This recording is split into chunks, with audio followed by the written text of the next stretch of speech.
Okay guys, just open your settings application, then select connected devices, then select smart view, the bottom of the screen. Actually smart view is like a screencasting or mirror screening. Samsung call it smart view. So whenever you open here and you have some Android TVs or any other screen mirroring device, it will be show here. Currently I'm not there is no wireless monitors or any Android TVs here, so it is not showing, but you can actually use this smart view feature to cast your screen to cast your Android screen to any projector, Android TV, any other screen mirroring devices.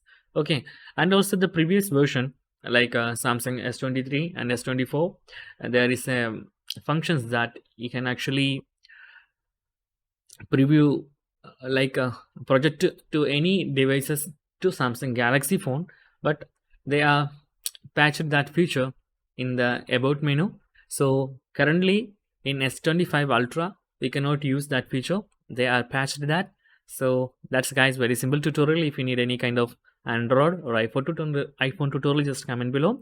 I will post my replays as video so you can easily watch and understand it.